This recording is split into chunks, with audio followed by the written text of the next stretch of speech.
지금까지 했던 내용을 실제 데이터를 통해서 한번 보면요. 먼저 2015년부터 2019년까지 한번 보려고 하는데요. 그 중에서 2015년에서 17년 초반까지 그때 경험을 한번 먼저 살펴보도록 하겠습니다. 요거는 뭐 최근에 굉장히 또 어마어마하게 충격적인 글을 발표한 졸탄 포자라는 사람이 글로벌 머니 노트라고 해서 그거 넘버 20이니까 20번째 쓴 글입니다. 이건 아마 그 인터넷 검색해 보시면은 찾아보실 수 있을 거예요. 로스트 인 트랜스미션 해가지고 나와 있는 글인데요. 먼저 2015년부터 2017년까지의 그 보면은 알파가 굉장히 마이너스가 심화되는 과정이었어요. 그럼 이거를 이런 일들이 왜 일어났나? 수요 공급에서 본다면 알파라는 거는 이게 마이너스가 크면 클수록 달러 보유주한테는 좋은 거잖아요. 그러면 이게 마이너스가 심화됐다. 이 얘기는 뭐냐면 달러를 많이 사람들이 찾았다는 얘기죠. 즉 FX 해지를 통해서 달러를 많이 수요를 했다. 그런데 달러 공급은 별로 안 됐다. 이런 얘기잖아요. 그때 그런 일이 왜 일어났느냐? 일단 보면은 데이터를 보면은 2017년까지 일본 은행하고 보험사는 미국 그 UST, 미국 국채에 대한 주요 매수자 중에 하나였습니다. 그리고 민간 기업은 FX 해지가 필수예요. 왜냐하면 지금 내가 엔화를 달러로 바꾸고 달러를 갖고 미국 국채를 사는데 그 외환 해지를 안 하고 있으면은 물론 돈 그걸로 환율이 미국 환율이 굉장히 절상이 돼가지고 나중에 바꿀 때 엔화로 돈을 많이 벌었다 그러면은 칭찬받을 일이지만 사실 앞으로 어떻게 될지 아무도 모르잖아요. 그러니까 반드시 민간은 해지를 합니다. 국가의 중앙은행 해지를 안 합니다. 중앙은행의 목표는 뭐냐면 중앙은행이 외환을 보유하는 제일 큰 이유는 그걸로 돈을 벌겠다가 아니라 환율 안정에 있기 때문에 해지를 안 해요. 그 FX 해지를 전혀 중앙은행 그 신경 쓸 필요가 없는데 민간 회사들은 무조건 FX가 필수라는 거 이것을 알아두기 바랍니다. 그럼 그때 어떤 일이 있었냐? 2015년에서 17년까지 보면은 일본의 그 민간 은행과 보험사들이 뭐 FX 해지를 하느라고 미친 듯이 진짜 한 5천억 달러에서 1조까지 FX 해지된 그 달러 보유를 어마어마하게 늘리는 거 알 수가 있죠. 이렇게 늘리니까 당연히 알파가 달러 보유자한테 유리하게 작용해야겠죠. 지금 알파가 0보다 작은 게 마이너스가 심화되겠죠. 그걸 보면은 2015년부터 2017년 초반까지 16년 말까지 이 FX 해치 그 알파가 무려 마이너스 20 bps에서 거의 마이너스 100 bps까지 하락했음을 볼 수가 있습니다. 그만큼 달러 수요가 강했다는 거죠. 그러면 이때 이 알파가 이렇게 마이너스 값이 심화된 배경은 뭐냐? 제일 큰 원인 중에 하나는 뭐냐면은 일단 미국 수익률 곡선의 모양 이것이 굉장히 가팔랐다고 해요. 그때는 이게 미국 수익률의 여기가 만기가 오른쪽으로 가면 갈수록 길어지는 거고 이게 미국 수익률 그 국채 수익률이라면은 굉장히 가파른 이런 형태를 띄었다고 합니다. 지금하고는 다르죠. 지금은 어떻게 되어 있나요? 이게 이렇게 또는 역전까지 이런 현상이 이렇게 벌어지고 있죠. 그러니까 이게 2017년 초반까지 이제 있었던 일인데요. 미국에서는 2017년까지 수익률 곡선이 다른 어떤 나라에 비해서 가장 가파랐던 일드 커브 스티프닝이 발생했던 때라고 합니다. 그러면 이게 발생했다는 건 뭐냐면 만기 짧은 거 이거 뭐 3M이니까 3개월짜리죠. 그 다음에 10년하고 이 차이가 굉장히 컸어요. 그러면 이게 의미하는 거는 기본적으로 FX 수합을 통해서 일본 투자자가 엔화를 달러로 바꾸고 그걸 통해서 또 바꾼 달러를 10년짜리 장기 채권을 매입한다고 그랬을 때 FX 수합을 했을 때 3개월을 이렇게 계속 롤오버를 하는 그런 게 되는데 이 차이가 크니까 3개월짜리는 자금 조달하는 금리죠. 그 다음에 10년짜리는 거기로부터 수익이 나오는 금리입니다. 그 차이가 크니까 많이들 달라붙겠죠. 그러면 당연히 어떻게 됩니까? 알파 값이 점점점 많은 사람들이 많은 일본 투자자들이 달러를 바꾸려고 하니까 당연히 알파 값이 점점점 작아지겠죠. 그래서 곧 그런 일들이 생겨난 겁니다. 그러면 이게 의미하는 건 뭐냐면 수익률 커브가 굉장히 중요한 역할을 한다라는 거 알 수가 있죠. 그 당시에 그 미국의 10년하고 3년 3월 3개월 물하고 그걸 뺀 건데요. 여기 보시면 이제 밑에 좀 잘 안 보이시는데 그 파일을 한번 참조하시면 될 것 같아요. 여기 보시면은 이렇게 제일 높았어요. 뭐 다른 나라들 이렇게 쭉 있고요. 근데 제일 미국 게 제일 높다가 17년부터 쭉 떨어지다가 19년 초반에는 거의 전 세계 최저가 되기 시작합니다. 그러면 당연히 어떤 일이 생길까요? 그러면 17년을 기점으로 해서 이 알파 값도 점점 올라가겠죠. 예, 그게 요 차트입니다. 이 얘기 뭡니까? 기본적으로 미국 국채의 이 수익률 커브가 가파르면은 장기 단기 차이가 많이 나서 그걸 통해서 해외의 투자자들이 FX 해지를 하고 외환 해지를 하고 그 다음에 장기 그 미국 국채를 사는 이런 거래가 활발하게 일어나는데 이게 너무 커지면은 그 다음부터는 어떻게 돼요? 이제 점점 줄어들고 또 동시에 이 미국의 장단기 수익률 스프레드가 점점 작아지면은 그런 일을 한 요인이 확 떨어지겠죠. 안 하겠죠. 오히려 손실이 되니까요. 그게 2017년부터 있었던 일입니다. 미국 수익률 곡선 평탄화 또는 인버전이 역전이 생겼던 거죠. 요게 요즘에 있는 일하고 어떻습니까? 굉장히 유사하죠. 근데 요즘은 이것보다 2017년에서 19년에 있었던 것보다 훨씬 더 빠른 일들이 벌어지리라고 생각을 합니다. 당장 6월 FOMC 회의에서 많은 지금 시장 참여자들은 두 번 더 50bps씩 올릴 거다 이런 생각을 하는 거죠. 그저께인가요 나왔던 고용지수도 보면은 굉장히 고용지수 좋게 나왔어요. 그럼 이것 때문에 좋다 해서 시장이 좋아를 할 게 아니라 고용지수 좋게 나왔다는 얘기는 뭡니까? 파월한테 파월이 50bps 올려도 되겠네 하는 자신감을 더 심어주는 거죠. 어쨌든 2017년부터 19년까지 보면은 오히려 이제는 또 미국의 이 곡선 평탄화가 생기면서 단기하고 장기 차이가 그 어떤 나라보다 가장 작게 됩니다. 그 얘기는 뭡니까? 해지 비용이 전체적으로 상승을 한다는 거죠. 왜 해지 비용이 상승한다? 그러면은 어떤 일이 벌어지나요? 당연히 미국 국채에 대한 해외 민간 수요가 감소하겠죠. 그러면 그게 뭐냐? 또 보시면은 이게 일본의 그 미국 국채에 대한 그 보유량을 나타낸 건데요. 뭐냐면은 2015년 부터 이렇게 이제 이게 보유량이 아니라 변화량이죠. 그러니까 처음에는 뭐 변화량이 조금이었다가 변화가 이만큼 갔다 근데 이게 무려 일본 돈으로 20조 엔 정도입니다. 그러다가 2016년부터 이때부터 이제 이 비용이 너무 많아진 거죠. 그 알파 값이 뭐 거의 뭐 마이너스 100까지 갔었잖아요. 그러니까 이제 비용들이 많아지니까 그다음부터 점점 줄이기 시작하다가 보면 이 폭이 전체적으로 무려 30조 엔 정도나 이렇게 됩니다. 어마어마하게 큰 식으로 일본의 미국 국채에 대한 수요 변화들이 어마어마하게 이렇게 큰 변화를 걷게 되죠.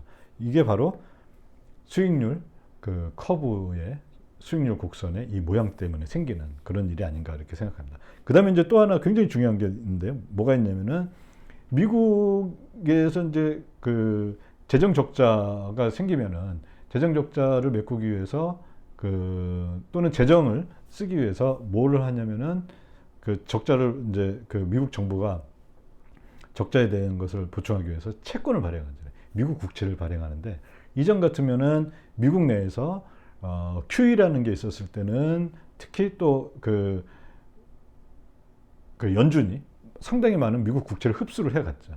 근데 이제 QT가 벌어지면서 2018년부터 벌어지면서 어떤 일이 생기나요? 연준은 오히려 그 대차 대조표를 점점 축소하기 시작합니다. 연준이 안 사요. 그러면 연준이 안 사면 누가 사야 되냐면은 일반 그 미국의 민간이 사야 되거나 아니면 해외 부분이 사야 되는데 해외 부분에서 특히 해외 민간 부분은 반드시 FX 해지를 해서 사야 됩니다. 근데 지금 상황에서 수익률 곡선 평탄화가 생겼어요. 그러면서 이 해지 비용이 전체적으로 상승했습니다. 그러면 해외 부문의 그런 투자자들, 뭐 연기금이라든지 또는 보험회사 이런 데들이 미국 장기 국채를 매입을 안 하는 거예요. 그럼 누가 해야 됩니까? 그런 거 새로 국채를 발행했는데 아무도 안 산다. 그럼 법에 의해서 전문 딜러, 프라이머리 딜러들이 이 미국 국채를 사게 됐습니다. 미국 국채 전문 딜러들은 미국 국채를 사면은 딜러들도 자기 자본이 한정되어 있거든요. 그러면 국채를 사기 위해 했는데 이미 꽉 차 있어요. 그러면 어떻게 해야 됩니까? 돈을 빌려야 되죠. 그러면 돈을 조달을 해서 국채를 사는데 딜러들의 돈을 조달하는 창구는 어디냐? 바로 레포 시장입니다. 그러면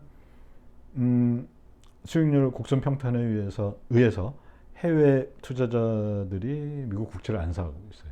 그 다음에 QT에서 또 연준도 안 사요. 그러면 해외의 민간 부분들이 그걸 사야 되는데 해외도 안 사요. 그러면 이제 결국에 남는 건 딜러들의 대차 대주포가 이렇게 쫙 올라가게 되는 거죠. 그러면 국채를 사기 위해서 자금 조달을 해야 되는데 그 자금 조달을 딜러는 어디서 하냐? 레포 시장에서 합니다. 레포 시장에서 돈을 딜러들이 자꾸 돈 좀 나한테 빌려주세요 합니다. 그러면 돈을 자꾸 빌리려니까 레포 금리가 어떻게 돼요? 네, 결국에 상승하죠. 레포 금리가 상승한 게 이게 바로 제가 자주 얘기했던 2019년 9월의 사태입니다.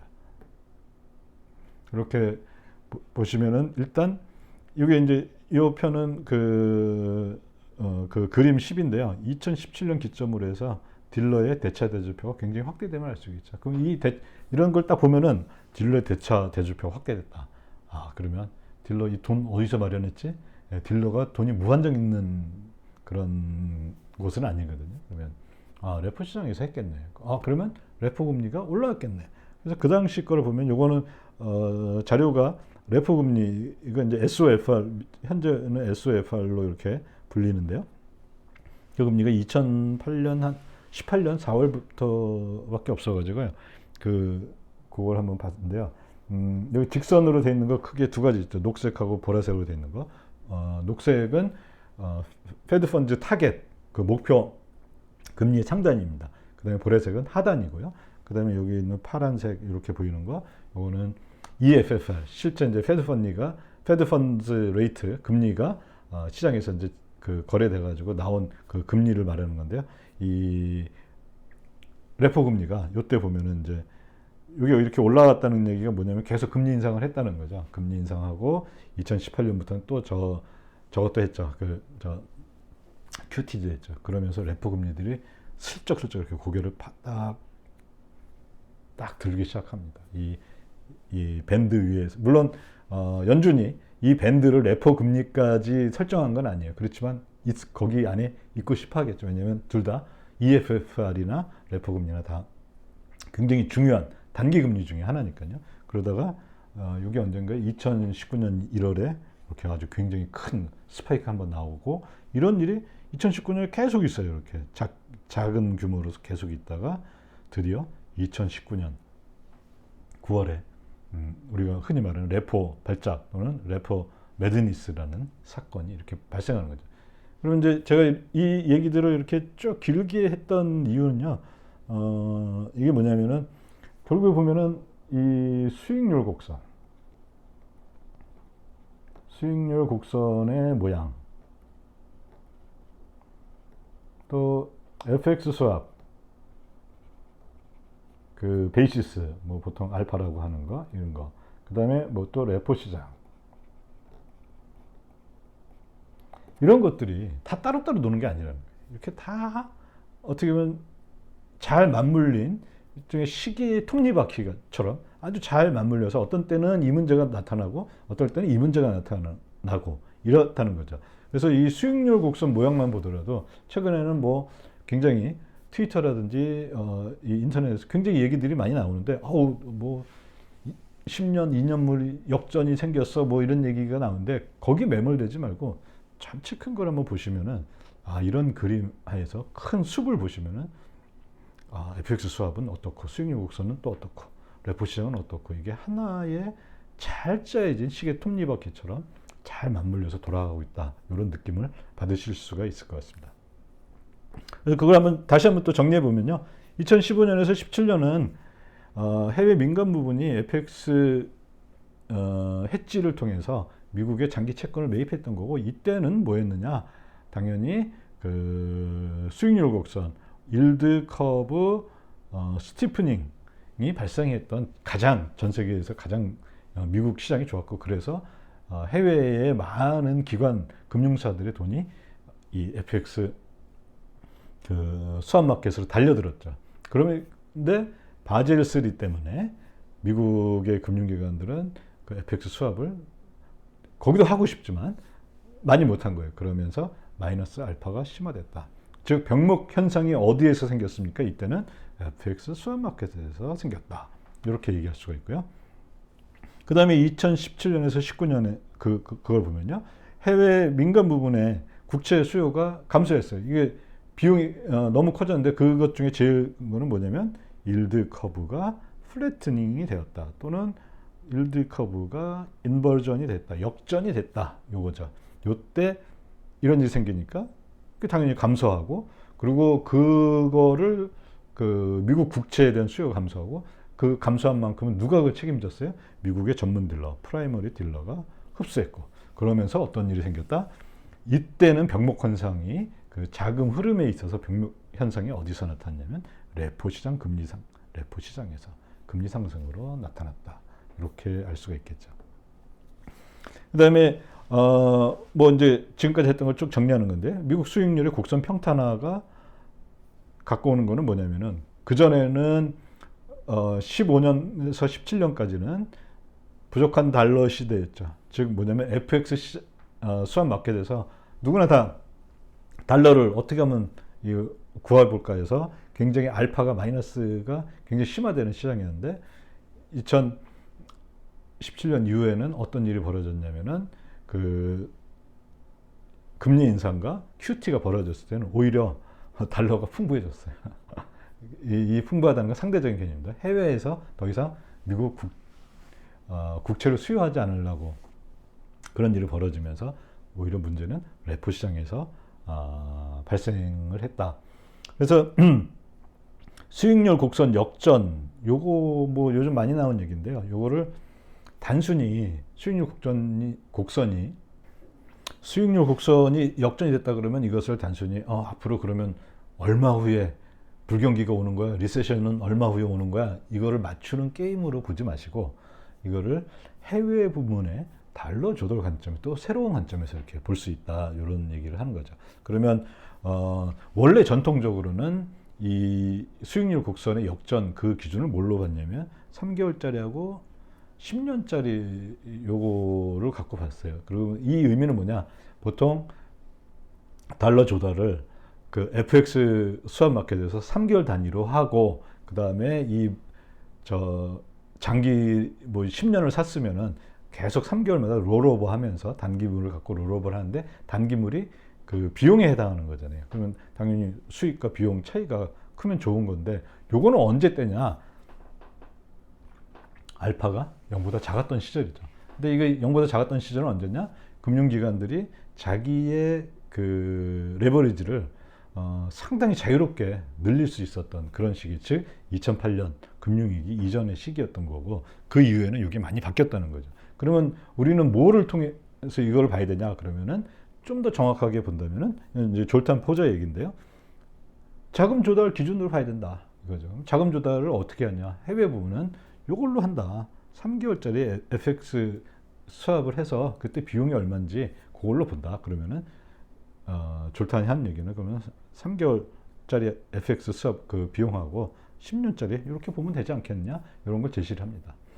근데 뭐 최근에 많이 사용하는 거, 또 최근에 뭐 그 신문지상에서 보면은 그 인터넷 보시면은 2년하고 10년 이것들을 많이 보잖아요. 근데 그거를 졸탄은 그렇게 얘기합니다. 이거는 2년짜리 갖고서 자금 조달을 하는 사람은 아무도 없다. 다 3개월, 뭐 보통 3개월 기준으로 이렇게 자금 조달을 하지 2년짜리 자금 조달하는 사람은 없다. 그래서 이거는 자금 조달하고는 어떻게 보면은 2년, 10년 요거는 굉장히 무관한 그런 거고요. 어떻게 보면 이제 좀 합리적인 관점에서 본다면, 글로벌 달러 조달의 관점에서 본다면은 3FX 빼기 10년. 이게 그나마 나름대로 의미 있는 그런 게 아닐까 이렇게 봅니다.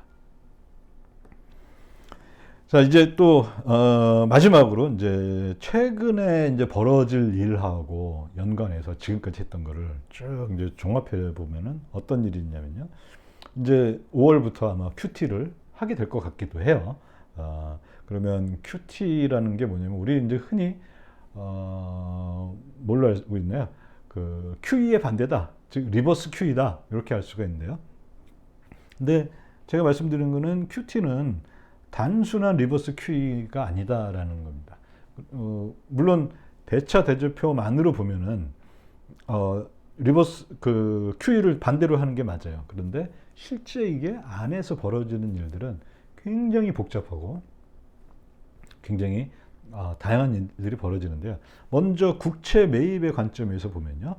QE에서는 목적지가 하나죠. 이게 무슨 말이냐면은 페드가 국채를 매입하게 되어 있습니다. QE에서는. 그렇죠? 페드가 국채뿐만 아니라 그 MBS, 그 주택저당증권도 매입을 했었죠. 그런데 QT에서는 페드는 빠지는 거예요. 그럼 페드가 빠지면은 누가 남나요? 민간이 남고 해외 부문이 남고 그 다음에 마지막으로 딜러가 남습니다. 근데 사실 이게 마지막으로 했지만은 이 국채를 딱 경매를 통해서 파는데 거기에서 어떻게 보면은 딜러가 저거죠. 이제 제일 뭐라 해야 되나요? 제일 권한은 있다 그래야 되나요? 하여튼 이제 딜러가 이번에 얼마 했어? 이게 이제 제일 중요하거든요. 근데 거기 이제 경매를 통해서 하는데 만약에 100억 달러를 발행했는데 아무도 안 샀어요. 그러면 맨 마지막에 누가 나가야 됩니까? 딜러가 나가야 됩니다. 근데 딜러는 이거는 법에 의해서 무조건 나가게 돼 있습니다. 그러면 국채 매입은 QT를 통해서 국채가 그 페드가 갖고 있던 게 바깥으로 나오게 되는데요. 그거와 또 하나 뭐가 있냐면은 재정 적자가 올해 2022년에도 한 1조 5천억 달러 이 정도 예상을 하더라고요. 1조 달러를 훌쩍 뛰어넘는 거고. 그러면 이것들 누가 해줘야 되냐면은 민간이나 해외 부문이 이걸 잘 인수해주면 좋은데 그게 안 되면은 딜러가 왕창 떠안게 되죠. 그러면 또 아까 같은 2019년 9월 같은 그런 일들이 발생할 수가 있는 거죠. 그런데 민간이나 특히 해외 부문이 그걸 안 사는 때는 언제입니까? 수익률 곡선이 평탄화됐을 때.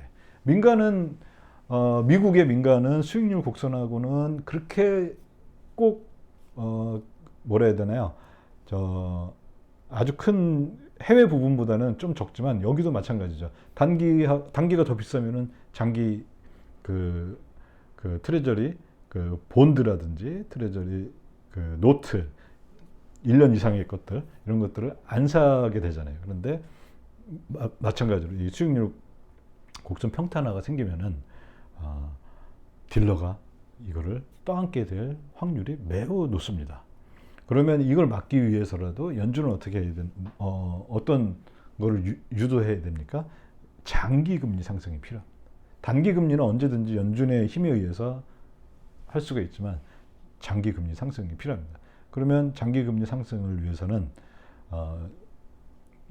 이것도 졸탄 포자 얘기인데요. QT를 두 가지로 나눕니다. 패시브 QT하고 액티브, 수동적 QT와 능동적 QT 하는데, 수동적 QT는 뭐냐면은 연준이 대차 대조표를 줄이는 방식이, 연준이 갖고 있는 미국 국채 만기가 도래하면 그냥 만기 청산하는 식으로 하는 방법이 있는데, 그거 말고 그걸로 현재 상황에서는 그게 부족하니까 연준이 보유한 장기 부채를 직접 매각을 하는 게 가장 효과적인 방법이다. 이건 당연히 직접 매각을 한다는 것은 장기 부채 이자율도 단기만 지금 연준이 올려 있는 상황이고 지금 평탄화 또는 역전 상황이잖아요.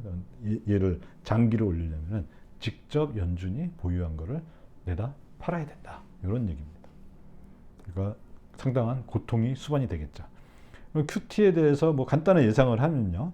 이것도 이제 나중에 또 자세히 한번 더 말씀을 드리겠는데요. 일단 이제 간단한 스케치를 한다면은 연준은 뭐 대략 제가 지난 영상에서 얘기한 게 1년에 한 1조 정도 대차 대조표를 감소시켜야 돼요. 그러면 대략 월 800억 달러 정도, 이 정도 감소시켜야 되고요. 그다음에 정부는 연 1조에서 1.5조 재정 적자가 생겨요. 그러면 민간과 해외 부분이 이거 예전에는 페드가 다 내가 너네 안 사? 그럼 내가 살게 해서 이제 페드가 다 그 매입을 했었는데 민간과 해외 부분이 연 2조에서 2.5조를 매입을 해야 됩니다. 이거 어마어마한 충격이죠. 그러면 해외 쪽은 이걸 매입하는 조건이 뭐냐면 저거죠. 미국 그 국채를 사는 데 있어서 그 해지 비용이 이게 최소한 0보다는 커야 되겠죠. 비용이 이제 점점점 올라가면은 그 해지 비용이 아니라 수입에서 그 국채를 매입한 수입에서 해지 비용을 뺀 값이 당연히 0보다 커야 되겠죠. 그러면 이게 점점 이 큰 값이 돼야 되는데 그런 제일 좋은 거는 뭐냐? 일드 커브 스티프닝을 만들어야 된다라는 거죠. 그러면 일드 커브 스티프닝을 하려면은 연준이 보유한 장기 국채를 직접 매각하는 일이 방금 전에 말씀드렸듯이 이게 될 수가 있다. 그러면 이거는 이제 이런 시각으로 QT를 좀 보고 그 다음에 이게 단순히 지금 나오는 얘기들은 이거 제일 중요한 건 물론 인플레이션을 잡는 건데 딱 그것만 보는 것이 아니라 이렇게 뒤에서 벌어지는 해외 부문이라든지 또 민간 부문의 이 국채를 사는 거, 그다음에 또 QT까지 연관해서 보면은 왜 연준이 이렇게 이게 단순히 인플레이션만 잡는 것이 아니라 이 전체 일드 커브를 스티프닝하게 가파르게 만들려는 그런 이유들에 대해서 아마 조금 이렇게 보는 눈이 생기지 않을까 생각해서 이렇게 좀 길지만